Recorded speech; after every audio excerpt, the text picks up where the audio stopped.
मेरे गुरु महेश्वर शिव के चरणों में मेरा प्रणाम है। इस कालखंड के प्रथम शिव के शिष्य और हम सबों के परम आदरणीय वरेण्य गुरु भ्राता साहब श्री के चरणों में मेरा प्रणाम है।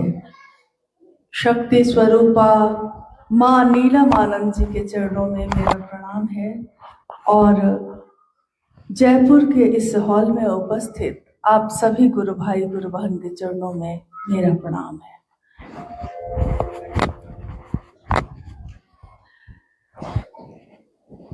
हम सबों का सौभाग्य है कि आज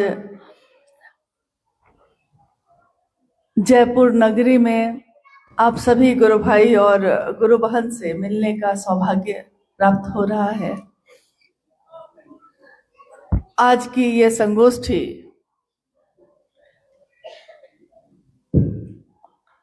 जो रखी गई है, जिसमें हम अपने गुरु शिव के बारे में और अपनी शिष्यता के बारे में कुछ बात करना चाहते हैं।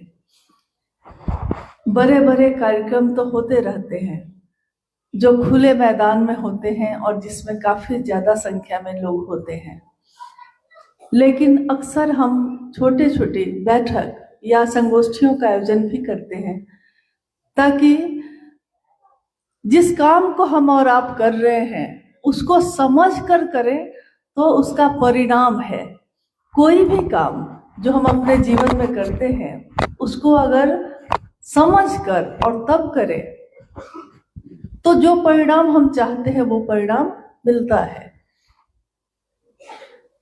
महादेव, शिव, शंभु, शंकर, नटराज, नीलकंठ, महाकालेश्वर, महायोगेश्वर, देवों के देव महादेव, ईश्वरों के भी ईश्वर महेश्वर, अनगिनत नामों से शिव भारत भूमि में ही नहीं विश्व के कोने कोने में पूजित हैं। पूरी दुनिया में लोग शिव की पूजा करते हैं और जो उनके जिस रूप से जुड़ा है उसी रूप से जुड़कर उनसे लाभ प्राप्त करता है। जैसे हमारे आपके जीवन में भी होता है। आप एक व्यक्ति हैं, एक इंसान, लेकिन आप एक इंसान होते हुए क्या करना चाह रहे हैं?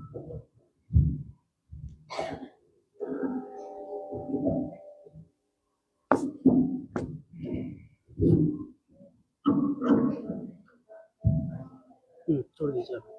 ये नीचे आ जा रहा है। नहीं आएगा अब नहीं आएगा। अच्छा ठीक है। देखिए, जिसका काम उसी को साझे। इनको पता है कि कैसे नहीं आएगा। देखिए,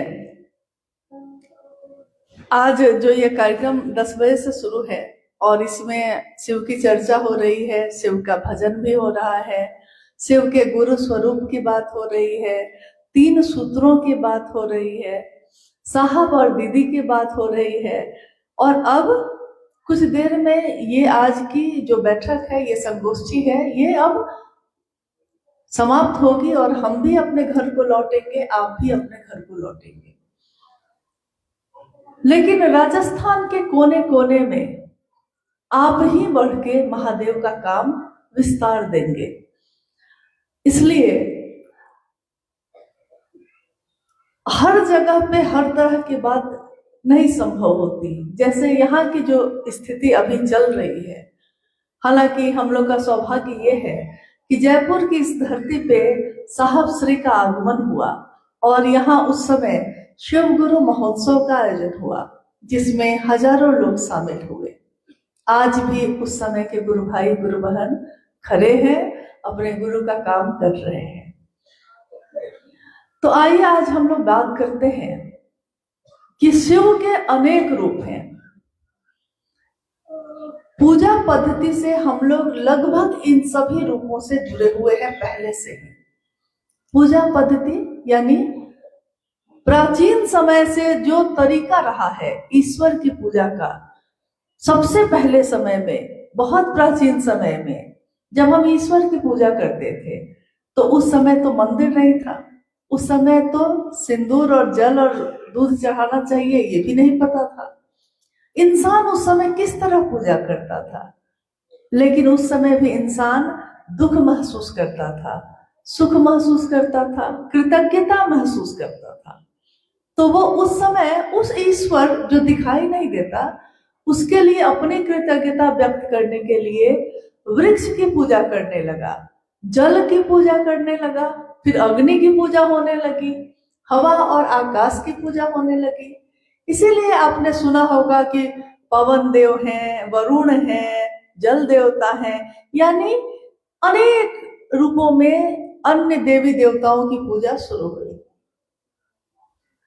जब से इतिहास उपलब्ध है हम लोगों के पास, तब से लेकर आज तक 2024 में जब हम खड़े हैं, तब तक हम सभी ने जितना भर जाना है, हमारे पूर्वजों ने बताया, हमारे घर के बड़े बुजुर्गों ने बताया है, कुछ किताबों से हम लोगों ने पढ़ा है, कुछ कहानियों के माध्यम से सुना है, और अब हर हाथ में मोबाइल है तो हम लोग उस पे गूगल पे सर्च करके भी बहुत सारी चीजों को जानते हैं जो हमने देखा नहीं है, लेकिन जिसके बारे में हम जानकारी प्राप्त करना चाहते हैं उसको देखते हैं। सारे चीजों के बाद एक जगह जाके हम लोग का मन ठहर जाता है कि अन्य सभी देवी देवताओं की पूजा होती आई है तो उनका एक रूप है कि हाँ भाई ये रूप है उनका, वो आएंगे धरती पे शरीर में अवतार लेकर, लेकिन जब जब धर्म से विमुख होगी धरती तो धर्म की रक्षा के लिए आएंगे या ऋषियों की रक्षा के लिए आएंगे, यानी किसी ना किसी उद्देश्य से आएंगे। उनके रूप की पूजा भी होती आई। जब जब महादेव की बात होती है तो महादेव के रूप में हम देखते हैं कि उनके अनेक रूप हैं, लेकिन उन सभी रूपों में संगति है, संगति की स्थापना है। इसीलिए साहब श्री ने कहा कि शिव विसंगतियों में संगति की स्थापना करते हैं। विसंगतियां जैसे हमारे आपके बीच भी है, कोई भजन गाया, कोई चर्चा किया, किसी ने 3 सूत्र कहा, किसी ने साहब की बात की, किसी ने दीदी की बात की, किसी ने कहा कि मुझसे सिर्फ साहब ने ये कहा, किसी ने कहा साहब ने सबको कहा। देखिए सबकी अलग अलग अनुभूति है, अलग अलग बात है, जो आ रहा है अपनी बात कह रहा है, यानी सबका कुछ ना कुछ अलग है, लेकिन इन सबको जो अलग अलग है उसमें संगति की स्थापना शिव ने की है। इसीलिए शिव के अनेक रूपों में विसंगतियों में संगति की स्थापना शिव का नाम है। अब उसी शिव को जो जगत गुरु शिव भी हैं, उनका एक रूप और है, विश्व गुरु भी कहा गया, आदि गुरु भी कहा गया, और जगत के गुरु के रूप में तो वो जाने ही जाते हैं। जगत गुरु शिव नाम से ही स्पष्ट है। आदि गुरु मतलब जो इस संसार का, इस ब्रह्मांड का पहला गुरु होगा। अगर शिव गुरु नहीं तो धरती पे कोई गुरु नहीं, सदगुरु भी नहीं, शरीरधारी भी गुरु भी नहीं, कोई गुरु नहीं। अगर उस महादेव में पिता का भाव नहीं तो धरती पे पिता का भाव नहीं, उस महादेव में माँ का भाव नहीं तो धरती पे माँ का भाव नहीं। इसलिए उनका एक रूप है अर्धनारीश्वर का, जिसमें पुरुष और स्त्री का समान संतुलन दिखाया गया है, यानी शिव और शक्ति दोनों के बराबर संतुलन से ये दुनिया चलती है, ये दिखाया गया है। तो शिव के प्रथम गुरु उन्हीं को कहा गया, आदि गुरु उन्हीं को कहा गया, जगत गुरु तो नाम से ही स्पष्ट है कि जो जगत का गुरु है, इसका अर्थ है कि जगत का एक एक इंसान, हर जीव शिव को अपना गुरु बना सकता है। अब क्योंकि वो जगत के गुरु हैं, इसीलिए गुरु, सदगुरु और जगत गुरु ये 3 श्रेणी में गुरु माने गए हैं। तो जो शरीर में गुरु है, जो सामान्यतः हर जगह कोई ना कोई गुरु है, तो आध्यात्मिक धारा में वो गुरु वाणी से यानी कि सामने आपको बैठाएगा और प्रवचन, सत्संग, कथा, इन सभी के माध्यम से आपके मन को ईश्वर की तरफ उन्मुख करता है। तो वो गुरु भी है, लेकिन उनमें भी अगर शिव का भाव ना हो तो वो गुरु का काम नहीं कर सकते। फिर आते हैं सदगुरु श्रेणी, यानी सदगुरु, गुरु से ऊपर की बात, गुरु से ऊपर का पद, सदगुरु। सदगुरु के बारे में हमारा इतिहास और हमारे ग्रंथ व्याख्या करते हैं कि सदगुरु मात्र अपनी दया से आपके मन को शिव की तरफ उन्मुख कर सकते हैं, करते हैं। अब यहाँ बात ये आती है, हमारा मन यहाँ आके ये सोचने लगता है कि जब सदगुरु यानी शरीर में है वो सदगुरु, जब सदगुरु भी अपनी दया से शिव की तरफ लेकर जा सकते हैं तो हमको जगत गुरु शिव की जरूरत क्या है? हम सदगुरु को ही अपना गुरु बना लेंगे, जो भी होंगे। यहाँ एक बात समझने की है कि हाँ, ये बात सत्य है कि वो मात्र अपनी दया से आपके मन को शिव की तरफ लेकर चल सकते हैं, लेकिन क्योंकि वो शरीर में है तो एक दिन तो उनका भी शरीर खत्म होगा। जो जन्म लिया है उसकी मृत्यु की तारीख उसी दिन बन जाती है, चाहे वो कुछ भी हो। जो सृष्ट हुआ है उसका संहार होगा ही। जो बना है, मैन्युफैक्चरिंग का डेट जब डालते हैं तो एक्सपायरी का डेट उस पे उसी दिन पड़ जाता है, यानी शरीर से तो जाएंगे। तो हम कह सकते हैं तो क्या हुआ, शरीर से बहुत गुरु आए और गए, लेकिन उनके शिष्यों की परंपरा आज भी चल रही है। अब आती है बात, क्या ऐसी बात है जो जगत गुरु शिव को सदगुरु श्रेणी से ऊपर करती है? वो ये बात है कि सदगुरु श्रेणी के भी जो लोग धरती पे हुए, उनके अंदर भी एक न एक नियम या वर्जना उन्होंने लगाई है, कोई न कोई बात। क्योंकि वो शरीर में है इसलिए एक न एक बंधन होगा, एक न एक चीज पसंद या नापसंद होगी। जैसे उदाहरण स्वरूप बंगाल में मां काली के उपासक हुए रामकृष्ण परमहंस। मां काली के उपासक थे, भक्त थे, सदगुरु श्रेणी में थे, और उनकी एक ही पसंद थी कि उनको मिष्टी बहुत पसंद था, मिठाई बहुत पसंद थी। तो उनकी पत्नी यानी उनका विवाह कर दिया गया, लेकिन भक्त थे मां काली के, तो उन्होंने अपनी पत्नी में भी मां का रूप ही देखा, तो वो अपनी पत्नी को भी मां कहकर ही बुलाते। उनकी पत्नी कहती उनको हमेशा कि आप अपने शिष्यों के बीच बैठे होते हैं, इतनी बड़ी बड़ी बात कहते हैं, और जब देखिए उठ के आ जाते हैं अंदर और कहते हैं माँ मिष्टी है, मतलब मीठा है, मुझको मीठा खाना है। तो उनकी पत्नी को ये अजीब सी बात लगती कि सारी चीजों से आपका मन मुक्त है, सिर्फ एक मिठाई के लिए क्यों बोलते हैं? तो वो कहते कि जिस दिन मैं मिष्टी मांगना भी बंद कर दूंगा, समझना उसके 2-3 दिनों के अंदर मैं इस धरती को छोड़ूंगा। और ऐसा ही हुआ भी, यानी शरीर में रहने के लिए एक ना एक चीज की पसंद या नापसंद होगी ही होगी, और जिस दिन वो भी खत्म हो जाएगी, वो जो शरीर में है वो शिव में ही विलीन हो जाएगा। तीरों भाव से शिव के का जो एक गुण है शिव में विलीन हो जाएगा। यानी सदगुरु श्रेणी में भी कुछ नियम है कि आप ब्रह्मचारी बन के आएंगे तो मैं आपको अपना शिष्य बनाऊंगा। आप पवित्र या अपवित्र हैं कि नहीं, पवित्र बन के आइएगा तब बनाएंगे। आप 1 लाख मंत्रों का जप प्रतिदिन करेंगे तब मेरे शिष्य बनेंगे, या माँ बाप को गृहस्थी को छोड़कर आएंगे तब मेरे शिष्य बनेंगे, इस जाति के होंगे, इस धर्म के होंगे तब मेरे शिष्य बनेंगे। यानी उसमें भी एक न एक नियम या पात्रता खोजी जाती है।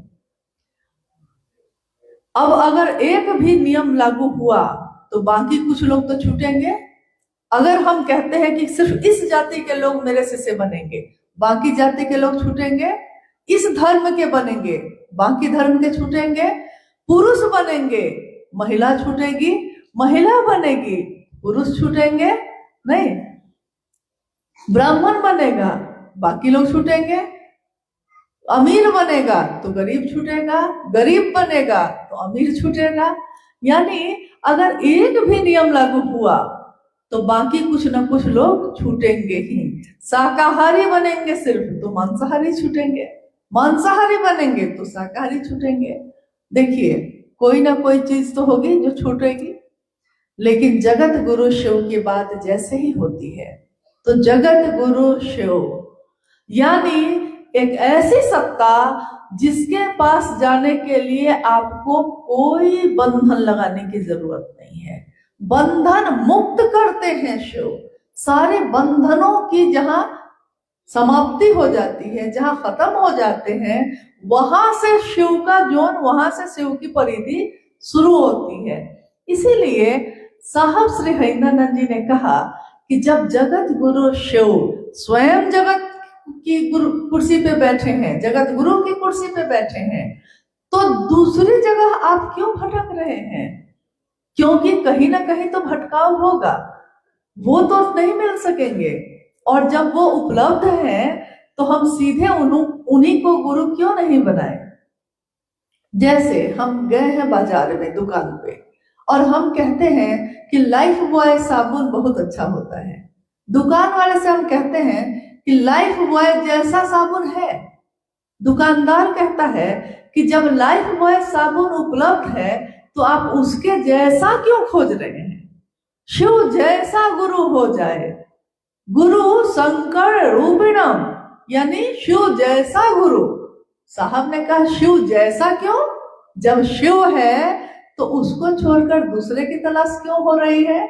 यहां तक कि उन्होंने खुद को भी इस रास्ते से अलग रखा। उन्होंने कहा जो आपने अभी सुना, कितनी बड़ी बात है, ये अद्भुत बात है। जो शिव का शिष्य होगा वही ऐसी बात कर सकता है, क्योंकि उसके लिए सारे जगत के लोग अपने हैं। यहाँ कौन पराया है?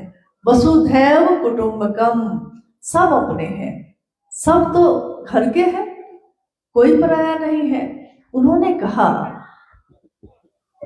एक शिव चर्चा में कि गुरु शिव है और मैं शिव का शिष्य हूं। मैंने इस धरती पे इस बात को लोगों तक पहुंचाया है। इसी क्रम में उन्होंने इस पंक्ति का उपयोग किया था, जिसको अभी थोड़ी देर पहले आपको भाई सोमेंद्र जी ने सुनाया भी है और आपने भी शायद सुना होगा कि राजस्थान के मरुस्थल में भी अगर किसी ने कहा है शिव मेरे गुरु हैं, तो वो शिव का शिष्य होगा कि नहीं होगा, ये मेरे और उसके बीच का मामला है। इसमें तीसरे किसी की कोई जरूरत नहीं। और ये भी कहा कि मैं चाहे उससे शरीर में मिलूं या ना मिलूं, लेकिन वो मेरे दिल का टुकड़ा, मेरे कलेजे का टुकड़ा होगा।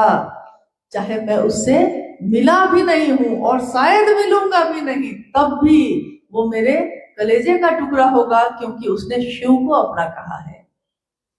इतनी बड़ी बात उन्होंने कही है और हम आपने मैंने असंख्य लोगों ने शिव को अपना गुरु बनाया है। महादेव गुरु के रूप में क्या करते हैं? महादेव हम में कोई पात्रता नहीं खोजते। महादेव एक ऐसी सत्ता जो अपने शिष्य के अविकसित ज्ञान के स्तर पे, उसके मानसिक स्तर पे उतर कर और तब परिमार्जन करते हैं। जैसे अगर गुरु के पास जाइए तो वो कहेगा ना भाई कि हाँ सुबह में नहा धो के आना, इतनी देर बैठना, ध्यान लगाना, तब हम तुमको उधर लेके चलेंगे। और महादेव कहते हैं कि जिसने विचार में भी, बोली में भी सिर्फ बोला है कि शिव मेरे गुरु हैं, मैं उसके मानसिक स्तर पे उतर कर उसका परिमार्जन करता हूँ, उसको अपने से मिलाता हूँ। शिव किससे मिलाएंगे? कोई भी गुरु किससे मिलवाते हैं हम लोग को? खुद से ना, ईश्वर से ना। शरीरधारी गुरु भी ईश्वर की ही तो बात करते हैं, ईश्वर से मिलवाते हैं। शिव भी जब गुरु होंगे तो किससे मिलवाएंगे? स्वयं से मिलवाएंगे। ये बात उन्होंने कही। अब आइए हम लोग इस पे बात करते हैं कि महेश्वर शिव को अपना गुरु बनाने की बात साहब ने कही। शिव का शिष्य आप हो सकते हैं, ये बात साहब ने कही, और इसके लिए उन्होंने कोई शर्त नहीं बनाए, कोई नियम नहीं बनाए, लेकिन उन्होंने 3 सूत्रों का निरूपण किया। तीनों सूत्र अगर जरूरी नहीं होते तो साहब ने 3 सूत्र बनाए होते? बिल्कुल नहीं। जिसने कोई नियम नहीं बनाए, जिन्होंने कोई वर्जना नहीं की, वो क्यों कहते कि 3 सूत्र भी करो? वो कहते ये भी मत करो। लेकिन उन्होंने कहा कि हमारा मन जगत के आकर्षण में है तो शिव की तरफ कैसे चलेगा? इसके लिए मदद करता है, सहायक है, मदद करता है इस तरह कि आपने कोई कार्यक्रम रखा है, यहाँ लोग मदद करते हैं कि नहीं? कार्यक्रम रखा आपने, कोई दरी बिछाता है, कोई पानी की व्यवस्था करता है, कोई गुरु भाई को, गुरु बहन को हाथ जोड़ के बैठाता है। देखिए वो क्या कर रहा है? सहायता कर रहा है, सहायक है। लेकिन मूल काम आपने क्या सोचा है कि आज इस कार्यक्रम का आयोजन होगा, इस कार्यक्रम के आयोजन के लिए आप सहायक यानी सहायता ले रहे हैं। 3 सूत्र, तीनों सूत्र के बारे में हम लोगों ने सुना है। ये तीनों सूत्र क्या है? मन ही मन, पहला सूत्र, मन ही मन अपने गुरु शिव को। ये पूरी पंक्ति सीधे मत बोलिए कि पहला सूत्र है दया मांगना, दूसरा सूत्र है चर्चा करना और तीसरा सूत्र है नमन करना। ये तो सीधे आपने एक एक शब्द उठाए हैं और कह के आप उतर गए। लेकिन ये 3 शब्द नहीं है तीनों सूत्र। इन तीनों सूत्रों में गूढ़ रहस्य है अध्यात्म का, और इतना गहरा है कि इन 3 सूत्रों की परिधि से बाहर अध्यात्म कुछ है ही नहीं। क्या है ये 3 सूत्र? क्यों करते हैं हम लोग? शिव के शिष्य शिव को गुरु बनाकर शिष्य बन गए, तो हम 3 सूत्र क्यों करें? क्या परिणाम है इसका, और किस तरह और किस मंशा से करना चाहिए हमको? तो पहला सूत्र ये कहता है, मन ही मन अपने गुरु शिव को। ये मूक संप्रेषण, जब आपका मन हो, जब आपका मन महादेव को याद करता है, ये दीजिए, हे शिव आप मेरे गुरु हैं, मैं आपका शिष्य हूं, मुझ शिष्य पर दया कर दीजिए। क्या पंक्ति कह रही है? अपने गुरु शिव को, यानी वो शिव कौन है? वो भगवान भी है, वो महाकाल भी है, वो सबका है, सार्वजनिक है, यानी जो सबका होता है वो किसी एक का नहीं होता। ये हॉल सबका है, कोई इसको बुक करा के अपना कार्यक्रम कर सकता है। तो यहाँ टूटेगी दीवार, आप नहीं आएंगे बनवाने, क्योंकि आपका नहीं है। लेकिन आपके घर की दीवार अगर टूटेगी तो आप रात में ही बनाएंगे, क्योंकि ये मेरे घर की दीवार है, मेरी है। तो जो मेरा होता है हम उसकी परवाह करते हैं। मेरा सड़क पे कोई बच्चा ठंड से सिकुड़ रहा होगा अभी भी, कहाँ आप जाते हैं उसको गर्म कपड़ा देने? नहीं जाते। लेकिन मेरा बेटा अगर उसको 2 कपड़ा है पहले से, तीसरा उसने पसंद कर लिया है, तो हम उसके लिए उसी समय तैयार हो जाते हैं खरीदने के लिए, क्योंकि वो मेरा है। साहब ने कहा नींव है ये पहला सूत्र, नींव है इस बात की कि आगे के सारे काम इसी पे होने हैं। अगर नींव मजबूत नहीं हो इस इमारत की तो इस पे दीवारें मजबूत नहीं होंगी, इस पे और मंजिल मजबूत होकर नहीं बन सकेगी। नींव क्या है? शिव के लिए ये भाव कि वो मेरा है, इसी पे तो सारी चीजें टिकी हैं। वो मेरा है तो हम उसकी बात करेंगे, वो मेरा है तो हम उसको प्रणाम करेंगे, वो मेरा है तो हम हर पल मेरी याद में वो रहेंगे और हम दया मांगेंगे, झुकेंगे। हम अपनों के सामने झुकने में कोई लज्जा महसूस नहीं करते। जो मेरा है उसके सामने झुकने में हम लोग 1 सेकंड नहीं लगाते। दे दो ना माँ प्लीज, हाथ जोड़ते हैं, पैर पड़ते हैं, पैर पकड़ लेते हैं माँ का। माँ है, माँ के सामने झुकने में क्या लज्जा। लेकिन बाहर किसी के सामने झुकने के लिए कह दिया जाए तो बहुत दिक्कत है। तो पहला सूत्र यानी मन ही मन उस शिव से दया मांगना। अगर ये मजबूत हो गया, बार बार मन ने आपके मन ने, क्योंकि सूक्ष्म है वो शिव, और भाव भी सूक्ष्म होते हैं, प्रेम भी सूक्ष्म होते हैं, भक्ति भी सूक्ष्म होती है, शिव की सत्ता भी सूक्ष्म है। सूक्ष्म मतलब जो दिखाई नहीं देता। मेरा आपका शरीर दिखाई देता है, हाथ है तो दिखाई देता है, लेकिन हाथ के अंदर जो खून है उसको भी अगर काटिए तो वो भी दिखाई देगा, लेकिन आपके प्राण कहाँ है? दिखाई नहीं देते। जिसके कारण ये शरीर जीवित है वो दिखाई देता है कभी? नहीं देता। मन, हम कहते हैं कि मेरा आज मन है, या हम कहते हैं कि आज मेरा मन नहीं है। ये मन कहाँ है? अगर मन को ढूंढिए तो वो कहाँ दिखता है? आंख दिखती है, कान दिखता है, शरीर का अंग अंग दिखता है, लेकिन ये मन कहाँ है? तो मन कहीं नहीं दिखता, अदृश्य है, वो दिखाई नहीं देता, लेकिन आपके पूरे शरीर का संचालन वही कर रहा है जो दिखाई नहीं देता। आप कहते हैं कि शिव दिखाई नहीं देता, तो हम उसको अपना क्यों बनाएं? शिव दिखाई नहीं देते तो वो हमको दीक्षा कैसे देंगे? शिव दिखाई नहीं देते तो ज्ञान कैसे देंगे? हम कहते हैं ये बात, लेकिन आपका मन भी तो दिखाई नहीं देता, आपका संचालन वही करता है। अभी इसी क्षण बैठे हुए हम सब हैं यहाँ, अगले पल, अगले सेकेंड में आपके मन में क्या विचार आएगा आप बता सकते हैं?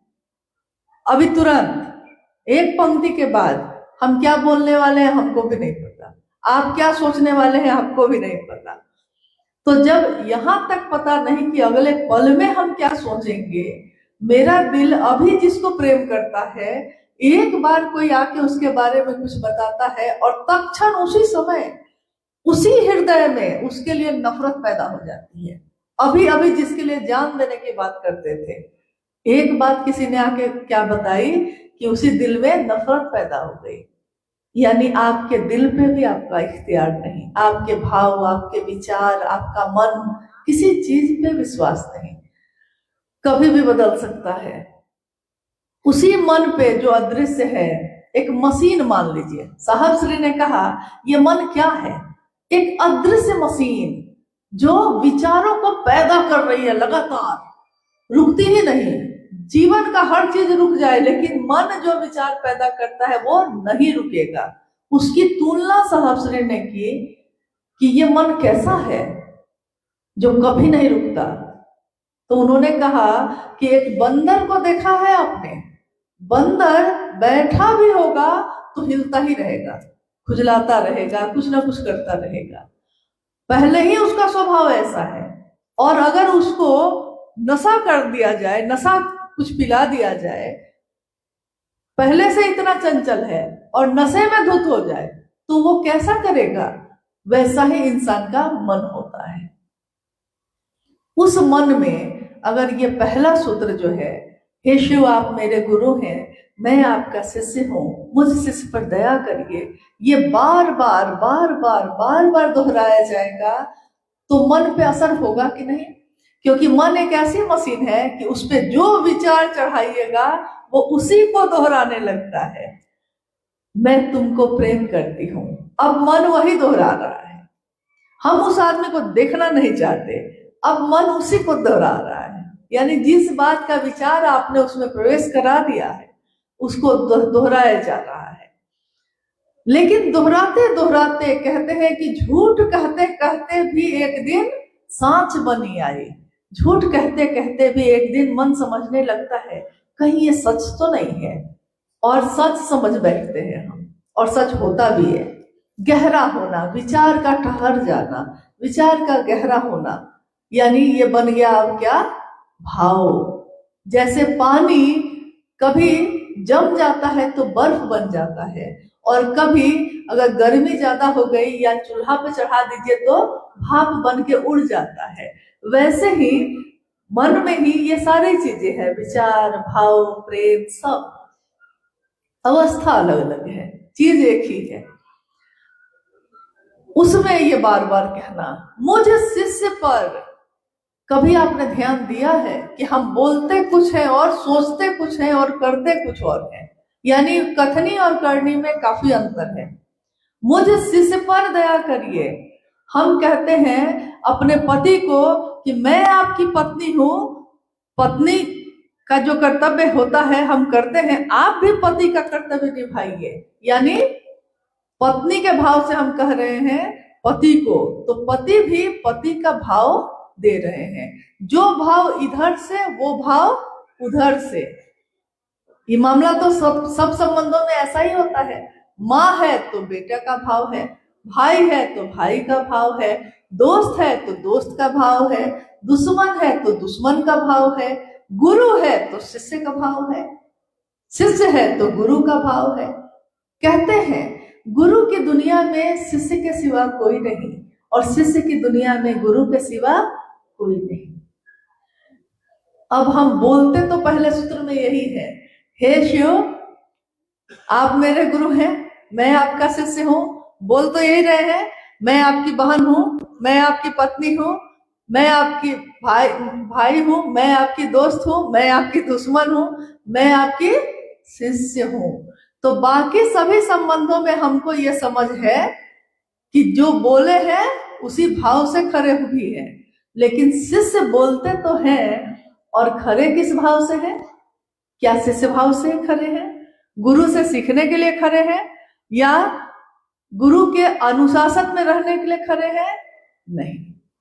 वहां बोली में तो ये बोलते हैं, लेकिन भाव ये है कि मेरे पति की नौकरी लग जाए, मेरे भाई की शादी हो जाए, मेरा बेटा मैट्रिक पास कर जाए, मेरे पेट में दर्द है तो दर्द ठीक हो जाए। नहीं, बोलते तो यही है हम लोग। यानी महादेव हमारा लक्ष्य थे ही नहीं कभी, महादेव हमारी मंजिल थे ही नहीं कभी। अगर महादेव मेरा लक्ष्य होंगे, महादेव मेरी मंजिल होंगे, तो हम दूसरी चीज कैसे मांगने लगे उनसे? जो मंजिल होंगी, महादेव तुम मेरी मंजिल हो। जैसे माँ भवानी, उन्होंने क्या किया, कहा उन्होंने पति रूप में प्राप्त करना चाहा महादेव को, तपस्या की, साधना की, क्या कहा, वरहूं शंभु नहीं तो रहूं कुंवारी। वर करेंगे तो सिर्फ शंभु तुम्हारा, नहीं तो कुंवारे रहेंगे, लेकिन दूसरे का वरण नहीं होगा। यहां तो बोल रहे हैं हम, कुछ कर रहे हैं कुछ और। तो थोड़ा इस बोली में कोशिश करिएगा कि जो बोल रहे हैं उसी पे हम टिके भी रहें। अब दूसरे सूत्र में हम लोग बात करते हैं शिव की चर्चा का। शिव की चर्चा आज तक इतिहास में कहीं भी आपने देखा होगा, रामायण कथा होती है, महाभारत कथा होती है, शिव पुराण की कथा होती है, शिव चर्चा ये शब्द कभी सुना है? शिव शिष्यता से पहले, शिव को गुरु बनाने से पहले आपने कहीं भी किसी ग्रंथ में, किसी मत में शिव चर्चा ये शब्द सुना है? कभी नहीं सुना है। चर्चा करना मतलब बात करना, क्योंकि हम इस दुनिया में रह के अब हमारा परिवेश वैसा नहीं है कि हम तपस्या करने जंगल में जा सके। कितने लोग जा सकेंगे? अगर अभी कहा जाए तो हम में से कितने लोग जा सकेंगे? कोई जाना चाहते हैं तपस्या के लिए? कोई नहीं जाना चाहता। किसी को कहा जाए कि ब्रह्मचारी बन जाइए, घर गृहस्थी छोड़िए, चलिए, अब कितने लोग हो सकता है? 1-2 लोग चल दे। बाकी लोगों का क्या होगा? यहाँ तो जगत गुरु की बात हो रही है, यानी जगत का एक एक व्यक्ति जैसा भी है वो शिव को अपना गुरु बना सकता है और शिव की चर्चा कर सकता है। जीवन में रहते हुए जीवन मुक्त होना, गृहस्थी है, बच्चा है, परिवार है, व्यापार है, नौकरी है, सारा काम करते हुए और तब शिव के ध्यान में रहना, आप क्या समझते हैं? ये मामूली साधना है। आज तक के इतिहास में कोई साधु और संत भी ऐसा नहीं कर सका, क्योंकि शिव के ध्यान में जाने के लिए उसने जगत की सारी चीजों को छोड़ा, अपने शरीर को, अपने मन को तपाया, तब कहीं जाके ईश्वर के ध्यान में वो आ पाया।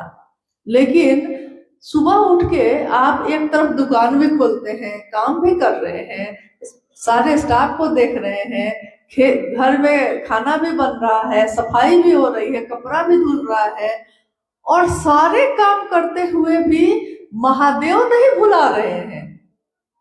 ये क्या हुआ है? इससे पहले हमारे साथ ऐसा हुआ था? ये कौन आया? रोशन हो गई महफिल जिसके नाम से। ये कौन आया है मेरे मन में? ये कौन प्रवेश किया मेरे मन में, जिसके कारण मेरे घर का कोना कोना रोशन हो गया, मेरा मन उजियारा हो गया, और हम उसको भूल नहीं पा रहे हैं, जबकि घर का काम कर रहे हैं, जबकि व्यापार कर रहे हैं, नौकरी कर रहे हैं, लेकिन हम उनको भूल नहीं पाते। हम शाम में चर्चा में जाएंगे, लेकिन सुबह आंख खुली है तब से वही ध्यान में क्यों आ रहे हैं? ऐसा पहले तो नहीं हुआ था।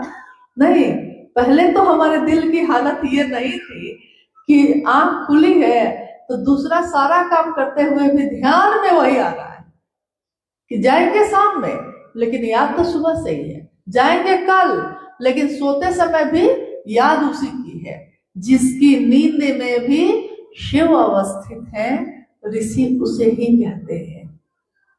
ये साहब श्री की वाणी है जो ऋषिकेश में उन्होंने अपनी शिव चर्चा में कही कि जानते हैं ऋषि किसको कहते हैं? जिसकी नींद में भी शिव अवस्थित है, आंख में भी वही बसे हैं। शिव की चर्चा करना मतलब महादेव की बात करना और सुनना। करना भी अच्छा लगता है, सुनना भी अच्छा लगता है। बोलने से ज्यादा तो सुनना अच्छा लगता है। लगता है कि हम चुप रहते, कोई दूसरा बोलता रहता, बोलता ही रहता। क्यों ऐसा लगता है? क्योंकि जो प्रिय हो जाता है उसका नाम सुनना अच्छा लगता है, उसके बारे में बात सुनना अच्छा लगता है। जिससे भी हमारा हृदय प्रेम करता है, कोई दूसरा उसका नाम लेता है तो हमको अच्छा लगता है। नहीं, नाम तो दूसरा लिया है, अच्छा आपको क्यों लग रहा है? क्योंकि आपका हृदय प्रेम करता है उसको। मेरे भाई की बड़ाई हो रही है, आपको क्यों अच्छा लगा? क्योंकि भाई मेरा है। साहब श्री को भी यही ना अच्छा लगा। हम क्या दे सके अपने साहब को? क्या दे सकते हैं? उनको मात्र इतना ही अच्छा लगा कि जिस शिव की बात मैं करता हूं तुम भी उसी शिव की बात करो। जिस शिव से मेरा लगन है तुम्हारा लगन भी उसी से हो जाए। इससे सुंदर बात क्या होगी? लेकिन जगत के प्रेम में वो लक्षण नहीं होता। जगत का प्रेम यानी लौकिक प्रेम, उसमें ये बात नहीं होती। लौकिक प्रेम में जिससे प्रेम होगा आपको, वो किसी दूसरे की तरफ देख ले, आप उसका हाल खराब कर दीजिएगा। दूसरे की तरफ देखे कैसे? मतलब लौकिक जगत का प्रेम, उसमें क्या है कि दूसरे से देखे कैसे, उससे बात कैसे किए, कहीं मेरा तो नहीं, हमसे तो नहीं छूट जाएगा, कहीं हमको तो नहीं भूल जाएगा, भय है अंदर से। लेकिन ईश्वर से प्रेम में भय नहीं है। राजस्थान की थी ना माँ मीराबाई, मीरा को कृष्ण से प्रेम हुआ, ऐसी लागी लगन मीरा हो गई मगन, वो तो गली गली हरि गुण गाने लगी, महलों में पली बन के जोगन चली, मीरा रानी दीवानी कहाने लगी। मीरा रानी थी, अपना अस्तित्व भूल गई। जब ईश्वर से प्रेम होता है, उस परम सत्ता से प्रेम होता है, तो व्यक्ति अपना अस्तित्व भूलकर उसके नाम का गुणगान करने लगता है। यानी महादेव से प्रेम हो, और क्या मीरा को कृष्ण से प्रेम है तो जिसने भी कृष्ण का नाम लिया होगा उसको उससे भी प्रेम हुआ होगा। जो शिव का शिष्य होगा, शिव से प्रेम होगा। शिव से प्रेम होगा तो शिव से जुड़ी सारी चीजों से प्रेम होगा। सारे गुरु भाई गुरु बहनों से प्रेम होगा। जो अपमान देगा उससे भी प्रेम होगा, जो सम्मान देगा उससे भी प्रेम होगा, जो नहीं पूछेगा आपको उससे भी प्रेम होगा, साहब की बनाई हुई व्यवस्था से प्रेम होगा, हर बात से प्रेम होगा, क्योंकि उससे प्रेम है। उसके कारण विवाह होता है किसी बच्ची का, हमारी बेटी का मान लीजिए, अपने घर में जाती है, वो पति के कारण जाती है ना अपने घर में, और कौन है उसका अपना वहां? कोई नहीं। लेकिन पति अपना हुआ है तो इसके कारण वो पति के माँ को भी माँ समझती है, पिता को भी पिता समझती है, देवर को भी भाई समझती है, ननद को भी बेटी समझती है। क्यों? क्योंकि प्रेम तो पति से हुआ है ना, वो उससे हुआ तो उससे जुड़ी सारी चीजों से हो गया, उससे हो गया तो जो उसके लिए है वो मेरे लिए है। ऐसा ही है अध्यात्म जगत में भी प्रेम, जो उसके लिए है वो मेरे लिए भी है। शिव की चर्चा शिव के लिए करना, साहब ने यही कहा, अपने लिए नहीं। दूसरों को समझाना इसलिए कि तुम समझ सको, क्योंकि हम नहीं समझ पा रहे हैं। तो शिव की चर्चा में दूसरा सूत्र जो है उसके पीछे एक ही नियम काम करता है कि जितना दूसरे को समझाइएगा उतना खुद समझेंगे। जितना महादेव के पास किसी दूसरे को पहुंचाने की कोशिश कीजिएगा उतना खुद पहुंचिएगा। स्टेशन आपको पहुंचाने हम चले हैं और आपके साथ हम भी देखते हैं पहुंचे हुए, पहुंचाने तो आपको गए थे। तो ये गहरा होता जाता है। महादेव गुरु के रूप में आपसे और कुछ नहीं चाहते, कुछ नहीं मांगते। पूजा पद्धति में आप उनको दूध, जल, धतूर, बेलपत्र सब चढ़ा सकते हैं, लेकिन गुरु और शिष्य परंपरा में गुरु जो ज्ञान देता है शिष्य उसके लिए कृतज्ञ होता है। कृतज्ञ होता है इसलिए गुरु दक्षिणा देता है। लेकिन महादेव को गुरु दक्षिणा में क्या दीजिएगा? महादेव को आपके पैसे से क्या काम? महादेव को आपके भोजन से क्या काम? शिव चर्चाओं में इसीलिए साहब ने कभी भी इस बात को बढ़ावा नहीं दिया कि आप बहुत प्रसाद चढ़ाइए, बहुत व्यवस्था करिए, क्योंकि उन्होंने कहा शिव की चर्चा इसको करने का हक हर गरीब से गरीब गुरु भाई को है। वो अपने घर में शिव चर्चा का आयोजन कर सके, इसके लिए आपको सबको वैसा काम करना होगा ताकि जगत का एक एक व्यक्ति इस काम को कर सके। हमारे पास पैसा है तो हम तस्वीर लगा लेते हैं, हमारे पास व्यवस्था है तो हम लोगों के लिए बैठने की व्यवस्था कर लेते हैं, मिठाई खिलाते हैं, खीर खिलाते हैं। लेकिन उनका क्या, जो प्रतिदिन कमाते हैं और रोज सोचते हैं कि अगले दिन क्या खाएंगे, क्या उनको ये हक नहीं है कि वो शिव चर्चा का आयोजन करें? हक है। इसलिए शिव की चर्चा बोरा बिछा के भी हो सकती है, धरती पे बैठ के भी हो सकती है, और किसी के आंगन में, किसी के छत पे, किसी के दरवाजे पे, कहीं भी हो सकती है। इसमें कोई नियम नहीं। इसमें कोई रख दिया तस्वीर तो हटाते भी नहीं है, किसी ने खिला दिया है तो खा लेते हैं, कोई नहीं खिलाता है तो मांगते भी नहीं है। नहीं, यानी किसी भी परिस्थिति में वो शिव की बात कर सकता है, इसके लिए कि उसने शिव के लिए शिव को चाहा है। और तीसरे में नमन करने की प्रक्रिया है। नमन यानी आपका मन झुकेगा तभी ना। और नमन की प्रक्रिया सबसे सुंदर है अजपा जप। रुद्राक्ष की माला पे तो हम लोग करते हैं, 24 घंटे में एक बार आप कर सकते हैं, लौकिक कष्ट कम होंगे, ये भी बात सच है। लेकिन लौकिक और पारलौकिक दोनों कष्ट अगर कम करने हो तो अजपा जप ही, यानी सांस पे नमः आया और शिवाय उतरा, ये तरीका सर्वोत्तम विधि है शिव शिष्यों के लिए। शिष्यानुभूति जिसमें साहब ने ये पंक्ति लिखी भी है और कहा भी है। शिव शिष्यों के लिए क्यों कहा उन्होंने? क्योंकि शिव शिष्य गिनती में अपने महादेव को प्रणाम नहीं करते, उनका मन जब करेगा, अपना है ना वो, अरे अपने हो तुम इसीलिए तो हाल सुनाने आया, नहीं अपने हो तुम, इसलिए तुमको जब चाहे हम प्रणाम करते हैं, जब चाहे आपसे दया मांगते हैं। लेकिन अगर आपके लौकिक कष्ट हम चाहते हैं कि कुछ कम हो ताकि आप महादेव का काम कर सकिए, तो आप 24 घंटे में एक बार नमः शिवाय से 108 की माला पे भी कर सकते हैं। लेकिन सर्वोत्तम विधि अजपा जप की है। अब इन तीनों सूत्रों में कोई कर्मकांड नहीं है, कोई नियम वर्जना नहीं है। आप जहां है, जैसे है वैसे स्वतंत्र रूप से कर सकते हैं, जैसे आपका मन हो। अब शिव शिष्यता में 2-3 चीजें हैं जिसका उपयोग हम लोग करते हैं। ये 3 सूत्र तो हो गए। हम हाथ में कंगन पहनते हैं, हम किसी के नाम की घोषणा करते हैं तो जगह जगह महादेव से करते हैं, कहते हैं, आप लोग भी करते हैं, कंगन पहनते हैं, हाथ में कंगन है। कभी आपने सोचा है कि कब से ये शिव से लोग कंगन पहनते हैं? कभी किसी से पूछे कि कब पहली बार शिव से कंगन पहनने लगे, 12 दाना का रुद्राक्ष का, क्यों पहनने लगे, क्या कारण है? क्या सुनी सुनाई बात है। हाँ ठीक है, खुद ही लोगों ने निर्णय ले लिया कि हमको किस हाथ में पहनना चाहिए, आपको किस हाथ में पहनना, खुद ही कर लिया। महादेव ने कोई नियम नहीं लगाए, हम लोगों ने लगाने शुरू कर दिए। आदमी का ये स्वभाव है। सन 1974 में साहब श्री ने शिव को अपना गुरु बनाया। ये तो आपने सुना, आपने पहले भी सुना होगा।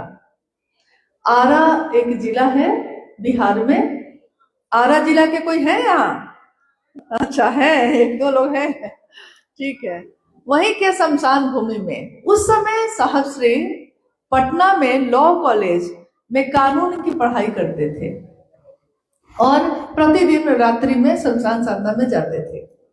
लेकिन लोगों को, यानी शरीरधारी गुरुओं की परंपरा में कितने लोगों को उन्होंने गुरु बनाया, हर जगह वो निराश हुए।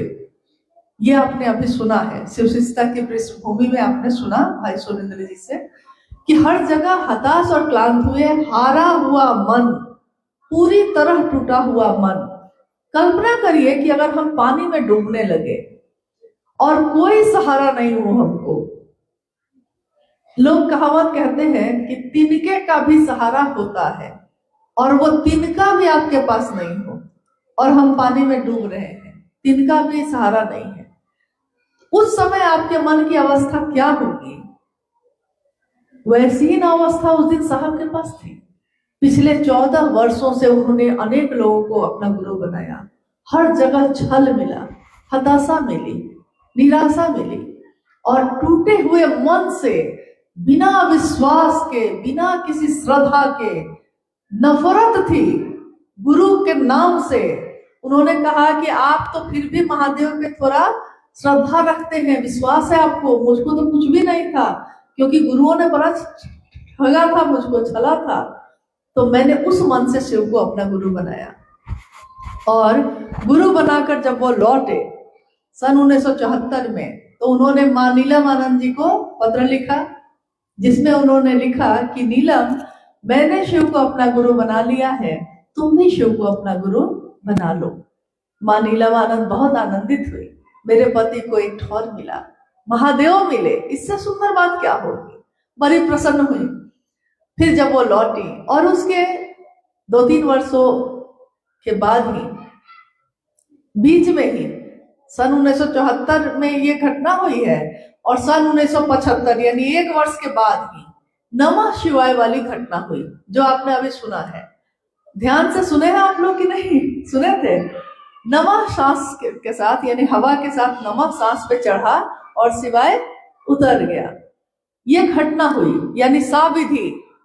अभी मैंने आपको कहा है, शिव शिष्यों के लिए सर्वोत्तम विधि है अजपा जप, क्योंकि जो शिव के शिष्य के साथ घटा, वही ना शिव शिष्यों के लिए महादेव की तरफ से आया है। और महादेव की तरफ से क्या आया था? साविधि, विधि के साथ। साहब श्री के सांसों पे नमः चढ़ा और शिवाय उतर गया। तो शिव शिष्यों के लिए तो शिव से यही आया था। ये हुआ 1975 के बाद 2-3 वर्षों के अंदर ही साहब श्री बिहार प्रशासनिक सेवा में उत्तीर्ण हुए और डिप्टी कलेक्टर के रूप में उनका चयन हो गया। पहली पोस्टिंग उनकी गया में एक जगह पे 2-3 महीने के लिए हुई, लेकिन उसके तुरंत बाद पलामू एक जिला है, अब झारखंड में है, मनातूगढ़ का नाम आप लोग ने सुना है कभी? मनातूगढ़, जैसे यहाँ है नाहरगढ़, आमेरगढ़, यहाँ तो गढ़ ही गढ़ है जयपुर में नहीं, लेकिन हमारे झारखंड में भी कुछ गढ़ है, यानी किला, यानी राजा का परिवार जिसमें रहता था, या बहुत बड़े जमींदार लोगों का परिवार जिसमें रहता था।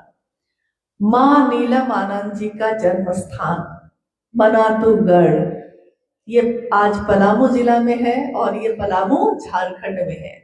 रांची से लगभग 4-5 घंटे की दूरी पे है। मनातूगढ़ में उसी पलामू जिला में मनातू से पहले एक और प्रखंड है, उसका नाम है पाटन। आपने पाटन का नाम सुना है कभी? पाटन की कोई घटना सुनी है? किसी ने नहीं बताया है आपको, बताइए। साहब का ससुराल हुआ मनातूगढ़ और उससे पहले प्रखंड आता है पाटन। तो डिप्टी कलेक्टर के रूप में यानी बीडीओ के रूप में पहली पोस्टिंग उनकी हुई पाटन, और तब तक वो शिव को अपना गुरु बना चुके थे, मां नीलमानंद को बता चुके थे, और पोस्टिंग उनकी हो गई वहीं पाटन में। अब शिव को गुरु बना के उन्होंने पहले की सारी क्रियाओं को छोड़ दिया, कोई कर्म कांड नहीं, कोई मंत्रों का जप नहीं, कुछ भी नहीं करते थे, छोड़ दिया। उन्होंने कहा भी महादेव को गुरु बनाओ और चादर तान कर सो जाओ, महादेव खुद जगा लेगा तुमको। तो उन्होंने सारी क्रियाएं छोड़ दी। लेकिन अब उनके जीवन में क्या हो रहा था? उनके जीवन में ये हो रहा था कि जो वो सोचते सो हो जाता, जो वो कहते सामने वाले को सो हो जाता। विचित्र घटनाएं होने लगी। घर के पूजा घर में बेलपत्र की बारिश होने लगी। पूरा डब्बा चावल का खाली है, आटा का खाली है, और मां नीलमानंद बाहर निकली है, साहब बैठे हैं। मां कहती हैं आटा खत्म हो गया है, किसी को भेज दीजिए। साहब कहते हैं जाओ देखो होगा। मां कहती है अरे मैं अभी देखकर ही तो आई हूँ, स्त्री से ज्यादा किसको पता होगा कि घर में क्या है क्या नहीं। उन्होंने कहा कि मैं देख के तो आई हूँ, भेजिए ना किसी को। और साहब कहते हैं कि मारो उसको जाके। और माँ थोड़ा सा झुंझलाते हुए वापस लौटती है कि सुन नहीं रहे हैं। फिर मन में एक बात होती है, क्या ऐसा क्यों कहा? तो वो डब्बा हटाती है। डब्बा हटाती है तो देखती है कि पूरा डब्बा आटा से पूरा लबालब भरा हुआ है। कितनी घटनाएं ऐसी हुई उसी जगह पे। उस समय तक साहब ने अपने हाथ में पहली बार उनके मन में एक विचार आया था, महादेव को गुरु माने हुए थे और रुद्राक्ष महादेव से जुड़ी हुई चीज है, तो उन्होंने अपने मन से अपने हाथ में एक दाना रुद्राक्ष का पहन लिया था, एक दाना। फिर कुछ दिन तक वो एक दाना ही पहने रहे।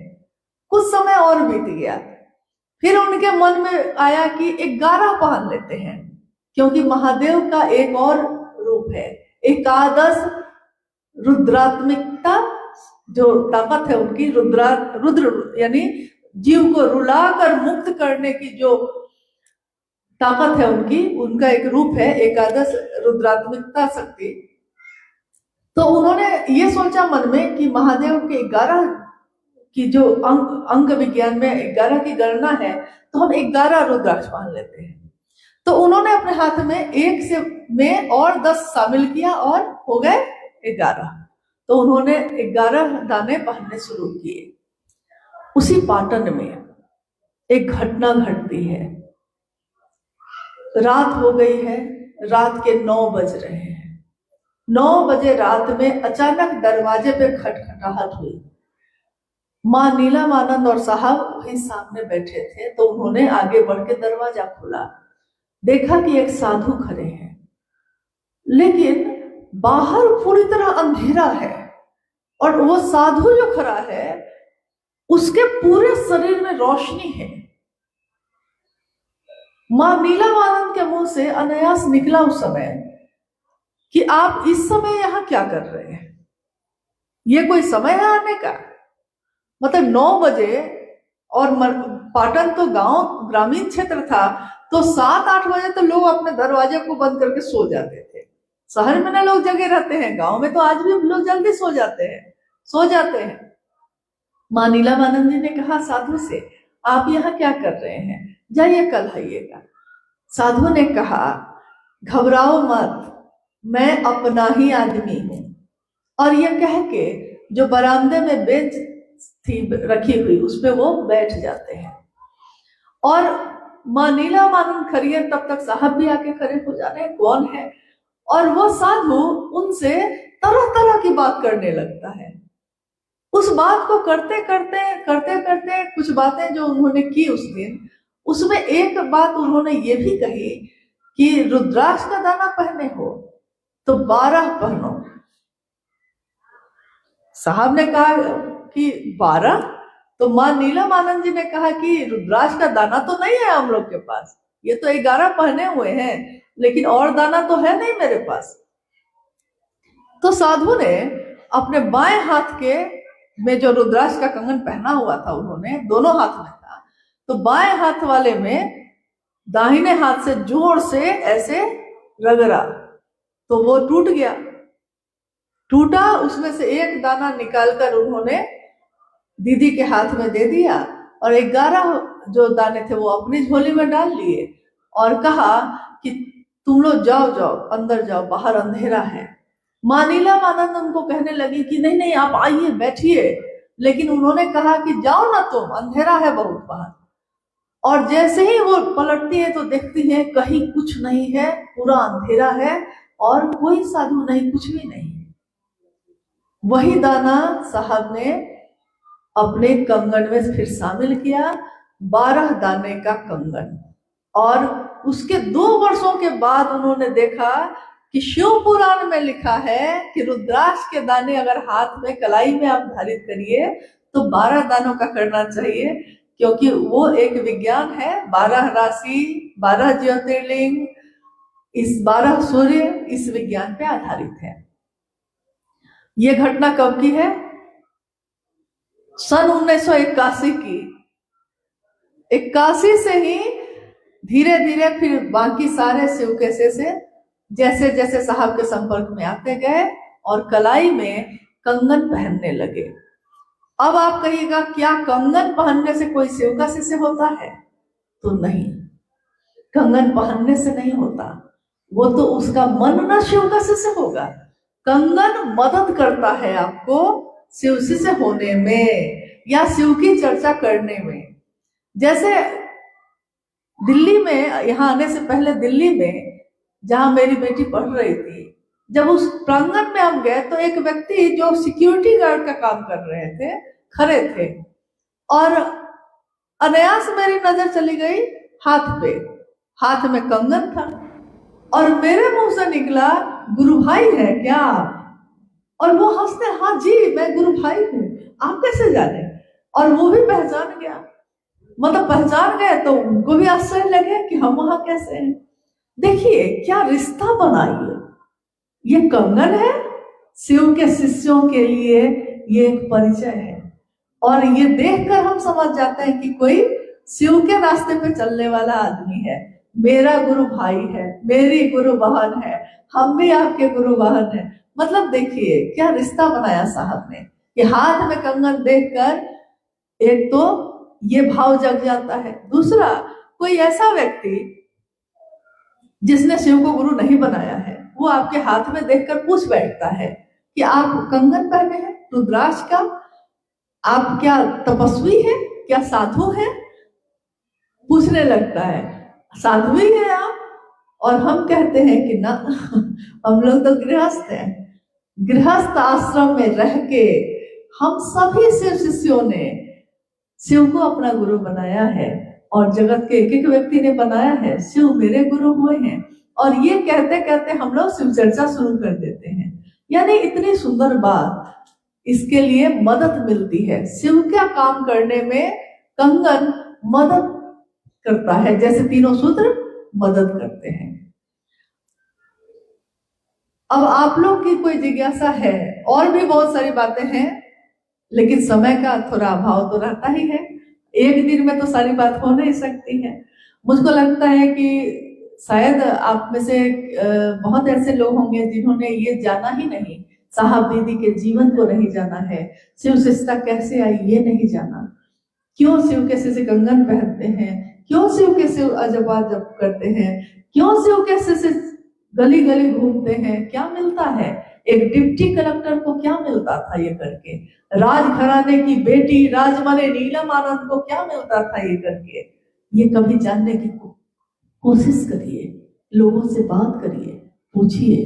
कुछ नहीं बताता है कोई तो उनकी लिखी हुई किताब है, आप अनमिलाकर की घटनाओं को पढ़ सकते हैं। आओ चले शिव की ओर पढ़ सकते हैं। साहब की लिखी हुई शिष्य अनुभूति है, सन 1990 में उन्होंने लिखी थी शिष्यानुभूति, एक शिष्य की अनुभूति अपने गुरु के लिए। वो किताब तो फ्री मिलती है, मुफ्त मिलती है, मुख्यालय से आप मंगा सकते हैं। आप यहाँ से अगर कोई कहेंगे तो यहाँ हम लोग भेज देंगे, ताकि साप्ताहिक चर्चा स्थलों पे आप उसका उपयोग करिए, उसको पढ़िए। और इससे आपको ये भी तरीका पता होगा कि सिर्फ भजन करना शिव की चर्चा नहीं होती, शिव की बात करना शिव की चर्चा होती है। आइए अब हम लोग कुछ जिज्ञासाओं पे बात कर लेते हैं, क्योंकि आप लोग भी दूर से आए हैं और काफी देर से बैठे हैं। कोई जिज्ञासा है भाई?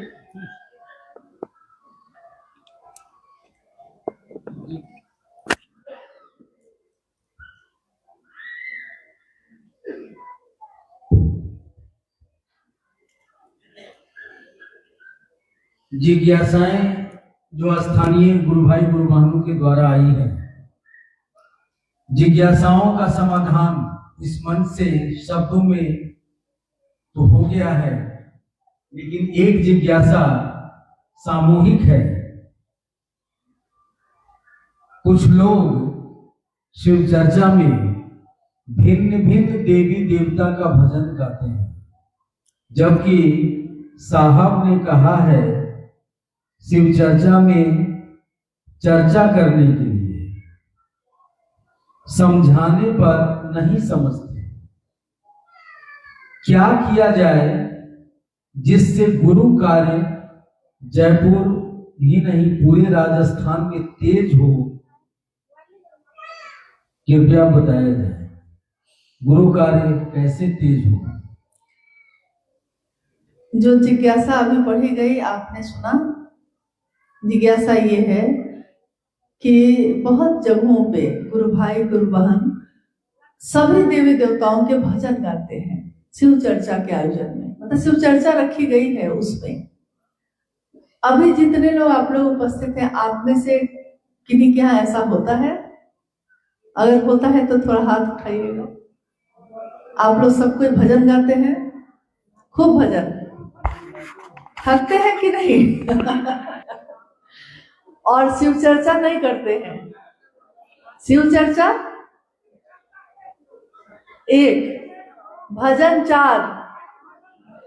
अच्छा ठीक है, तो भजन 4, 5, 10, 20 भी हो सकता है, लेकिन चर्चा 1। बेचारी चर्चा बहुत कमजोर है भाई। कोई उसको रहा ना, कोई देखा ना रहा। क्या?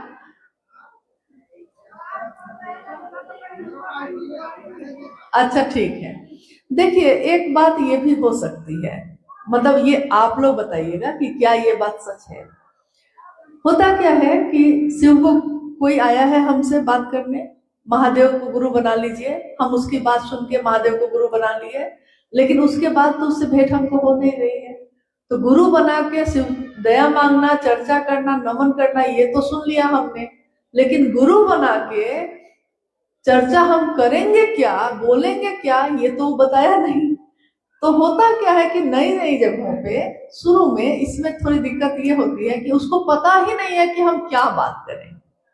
इसके कारण भी कुछ नहीं समझ में आता है, तो लोग कम से कम सोचते हैं कि भजन ही गा लेते हैं, गीत ही गा लेते हैं। क्या ऐसा है? या उसमें अच्छा लगता है इसलिए ये काम करते हैं? क्योंकि भजन गाना तो अच्छा लगता है, सुनना भी अच्छा लगता है। गीत किसको नहीं पसंद? गीत संगीत किसको नहीं पसंद है? कौन ऐसा दुनिया में है जो, साहब खुद इतने गीत सुनते थे? हाँ, गाते नहीं थे। साहब ने कहा कि अगर मैं गाऊंगा तो आप लोग भाग जाइएगा, मेरी आवाज ऐसी है। तो वो सुनते थे। यानी सुनना और गाना खराब बात नहीं है, लेकिन किस स्थान पे हम क्या काम करें ये महत्व रखता है।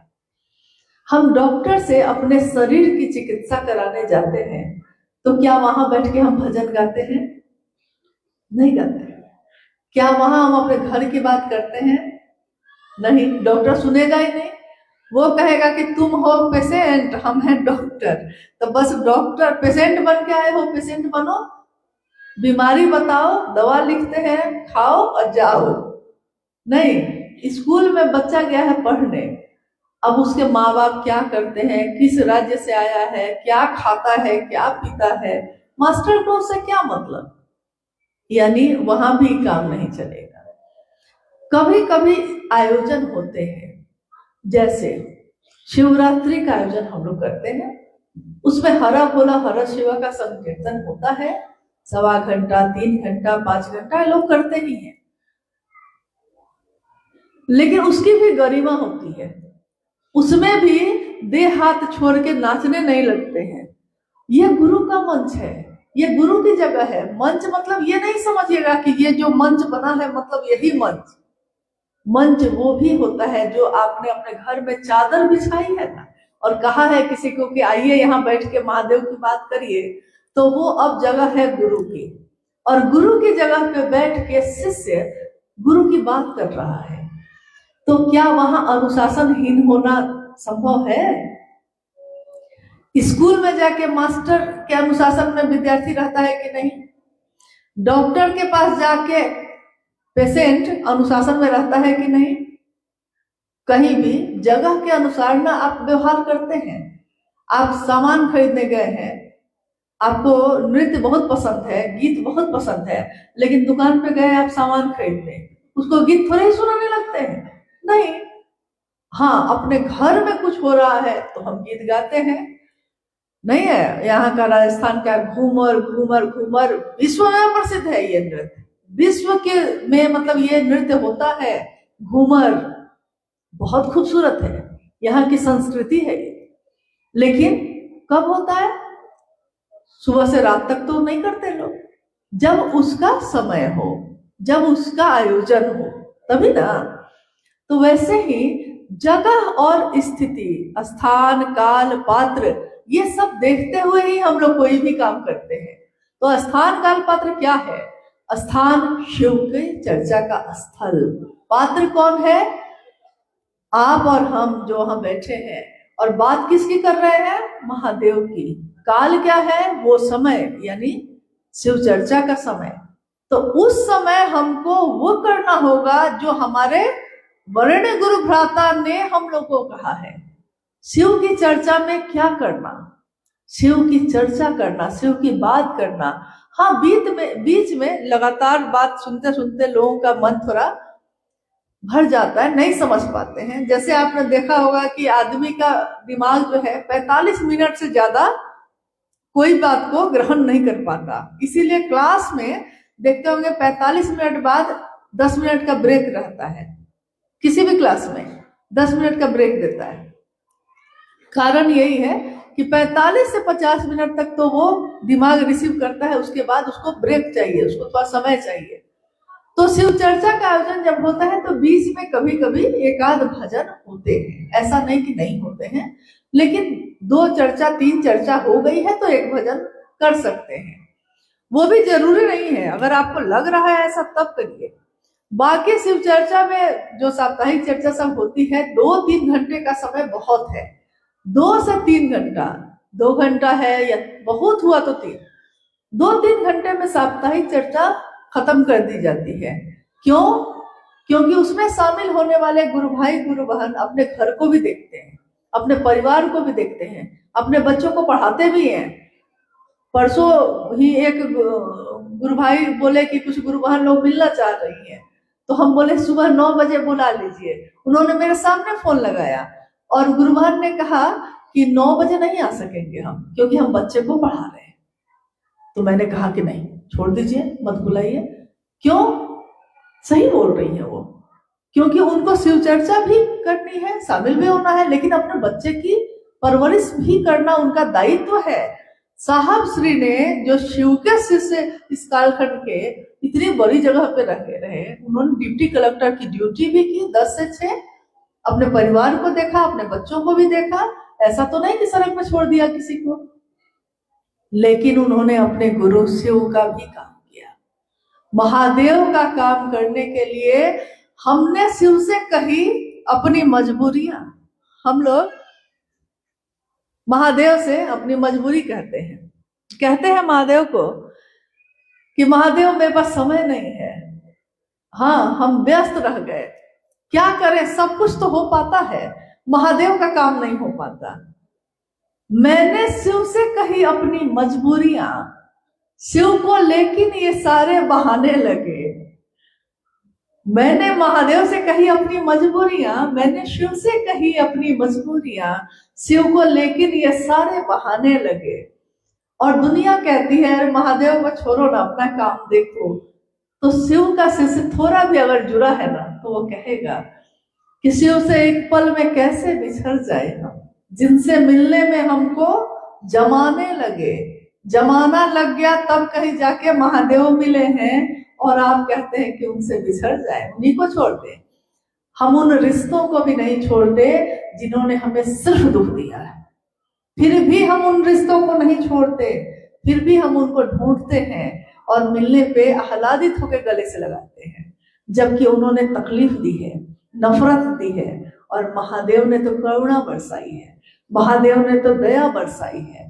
तो उनको छोड़ने की बात हर समय करते रहते हैं, क्योंकि महादेव कुछ नहीं बोलते।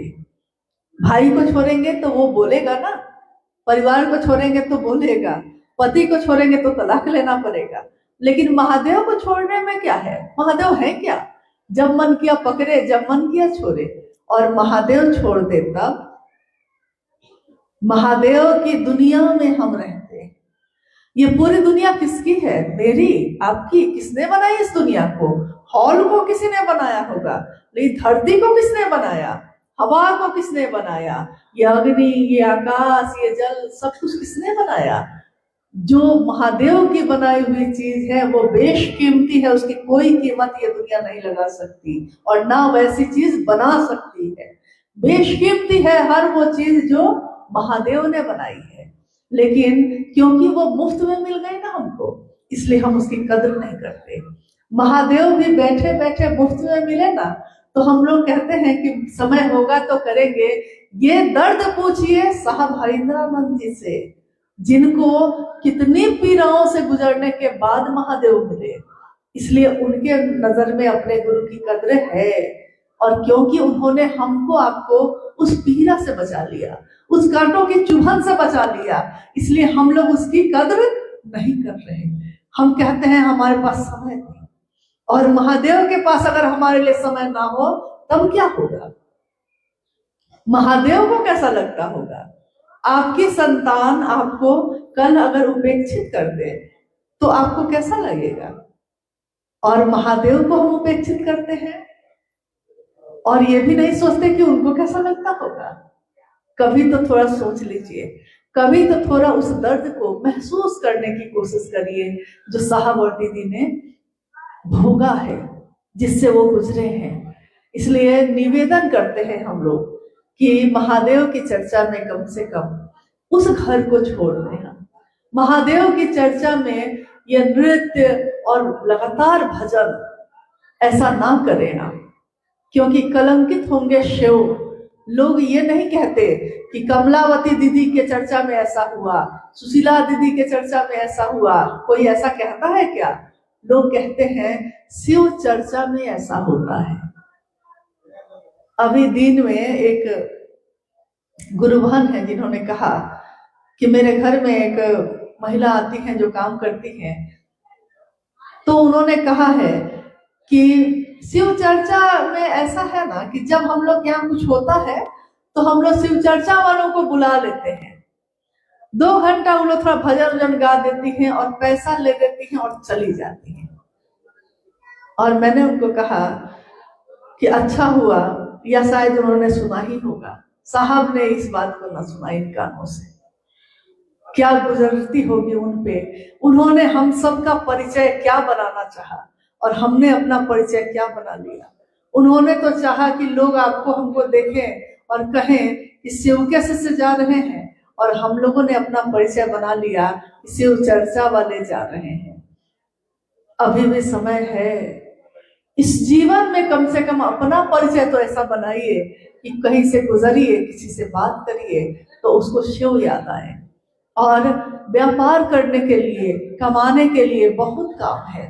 बहुत लोग गीत गा के कमाते हैं, शादियों में गीत गाते हैं। राजस्थान की ही एक जगह है जहाँ सुना है मैंने कि जब किसी की मौत हो जाती है और कोई रोने वाला नहीं होता, रुदाली, मतलब उसमें रोने वालों को बुलाया जाता है पैसे देकर या सामान देकर। तो कमाने के लिए तो बहुत रास्ते हैं, दूसरे रास्तों में कमा लीजिएगा, लेकिन अगर थोड़ी भी कद्र हो तो हाथ जोड़ के ये कहते हैं कि महादेव के काम में ऐसा मत करिएगा। कम से कम अपने साहब दीदी के लिए मत करिएगा, अपने महादेव के लिए ऐसा मत करिएगा, क्योंकि उन्होंने हमेशा करुणा बरसाई है और बदले में हम शिव के शिशु को ये दे, ये तो सही नहीं होगा। और कुछ है? अब आज की जो ये संगोष्ठी है अपने समापन की तरफ है। घटनाएं अनंत हैं, हरि कथा अनंत, हरि अनंत, हरि कथा अनंता, हरि भी अनंत है, हरि की कथा भी अनंत है।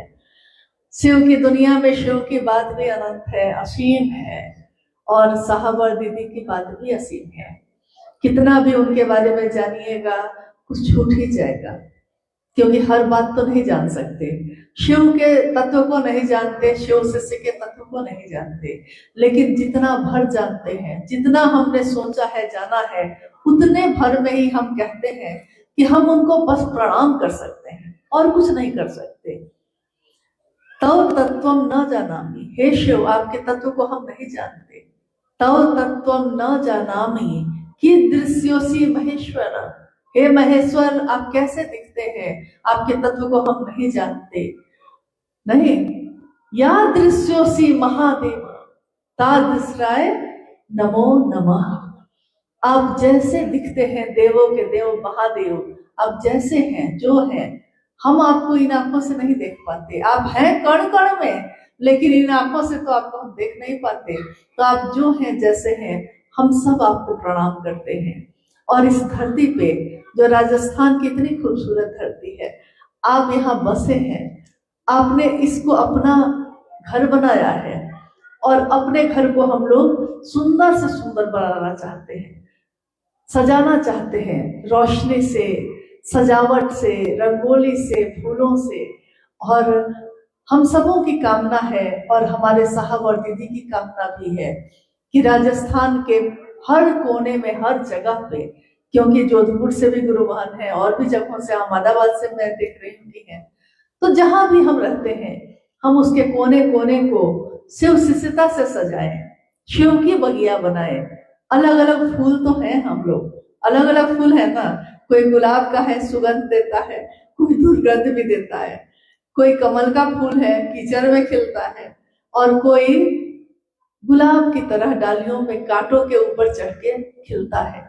साहब हरिंदरानंद जी ने कहा है कि गुलाब कांटों पे चढ़ के ही खिलता है, लेकिन दुनिया गुलाब की सुंदरता और उसके सुगंध को देखती है, कांटों की तरफ कोई देखता भी नहीं। इसलिए बनना है तो गुलाब बनिए, मतलब शिव की शिष्यता अपने दिल में खिलाइए। आप किन कांटों पे चढ़ के खिले हैं कोई नहीं देखेगा, लेकिन आपके दिल में जो शिव शिष्यता का फूल खिला है उसको दुनिया देखेगी, उससे दुनिया सुवासित और सुगंधित होगी। तो यही कामना है कि हम लोग का आना और आप लोग से बात करना थोड़ा भी सार्थक अगर होगा तो हम समझेंगे कि हमने अपने गुरु के लिए कुछ तो किया। दो बात सुन के भी अगर आपके कदम शिव की तरफ चलेंगे तो इतना ही हम लोगों के लिए काफी होगा। हम अपने गुरु के लिए कृतज्ञ हो सकेंगे, और बाकी जीवन रहा तो फिर मिलते रहेंगे इस रास्ते पे, क्योंकि रास्ता भी एक है, गुरु भी एक है, और हम सबकी मंजिल भी एक ही है। तो जब चलना तय है कि एक साथ ही चलना है, तो आइए सब मिलके चलते हैं सुंदर मन से, बहुत सुंदर तरीके से अपने महादेव के लिए। आप सभी के चरणों में मेरा प्रणाम है, आप सबको मेरा